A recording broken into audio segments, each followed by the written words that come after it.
திராவிட முன்னேற்ற கழகத்தினுடைய ஆட்சி தூக்கி எறியப்பட வேண்டும் என்பதற்காக என் செப்பலை தூக்கி எறிந்து 4 மாசம் ஆகுது. முதலமைச்சர் அவர்கள் தயவு செய்து எங்களுக்கோ பாரத பிரதமர் நரேந்திர மோடி அவர்களுக்கோ பாடம் எடுக்க வேண்டாம் கச்சத்தீவை பற்றி. இதையெல்லாம் மறைத்து விட்டு முழு பூசணிக்காய சோத்திலே மறைப்பது போல் பொய்யை சொல்லியிருக்கின்றார் முதல்வர். திராவிட முன்னேற்ற கழகத்தினுடைய ஊழலை இன்னும் வீரியமாக வேகமாக சொல்லத்தான் போறோம்.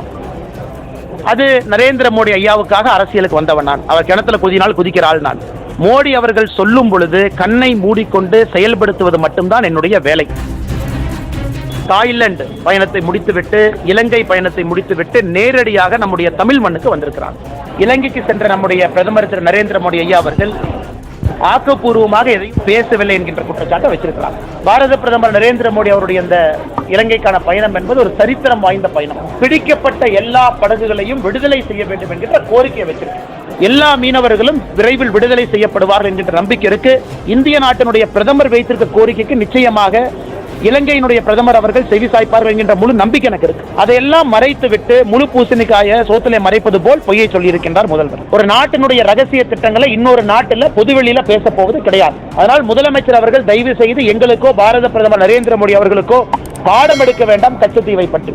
ஆனால் இதை வைத்து முதலமைச்சர் அவர்கள் அரசியல் செய்வது நகைப்புக்குரியது.